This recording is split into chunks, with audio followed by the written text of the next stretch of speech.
X equal to কত আছে root 5 plus root 3। তাহলে এখানে যেহেতু নিচে কত আছে এক্স আছে, তাহলে এটা আমাদেরকে 1/x করে নিতে হবে। তাহলে 1/, কত আছে রুট 5 প্লাস আমাদের রুট 3। তো যখন এই টাইপের অঙ্ক থাকবে এর আমাদের কি অনুবন্ধিতারা, এখানে যদি প্লাস থাকে মাইনাস দ্বারা গুণ করবো, তাহলে root 5 minus root 3, root 5 plus root 3, root 5 minus root 3। এই টাকাটা গেলে এটাতে চলে আসবে আর কি।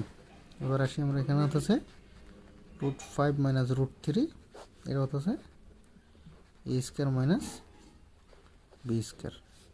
তাহলে বা এটা আমার কত হচ্ছে 1/x থেকে যাচ্ছে পাশে। তাহলে এখানে কত হচ্ছে রুট 5 মাইনাস রুট 3, রুট 5-এর উপর স্কোয়ার হলো 5, রুট 3 উপর স্কোয়ার হলো 3।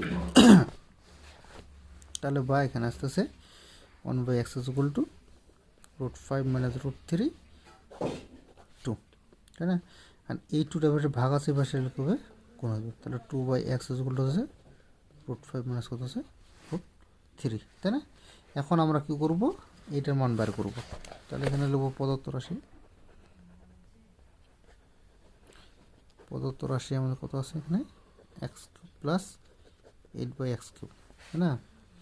তখন এটা কিউব আমরা এক্সের উপর কিউব আছে, 2/x এর উপর কি অল কিউব করি, কারণ 2 এর উপর কিউব করলে 8, এক্সের উপর হয়, তো কত আছে না A cube plus B cube, তাহলে A plus B all cube minus 3 A B into x plus 2/x।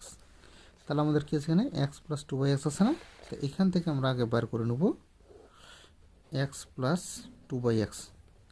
এক্সের মান আমরা পাইছিলাম মতো রুট 5 প্লাস রুট 3 প্লাস এটা কত আছে রুট 5 মাইনাস রুট 3, এই যে রুট 3 রুট কাটা গেল, তাহলে কত আছে 2√5, তাই না? তাহলে এক্স প্লাস 2/x সমান কত আছে 2√5। এখানে আছে কত আছে 2√5 এর উপর কিউব মাইনাস কাটা গেল 3 দুগুণ তো 6 ইন্টু 2√5, 2 এর উপর কিউব করলে 8, রুট 5 এর উপর 5√5, 12√5, 40√5 মাইনাস 12√5।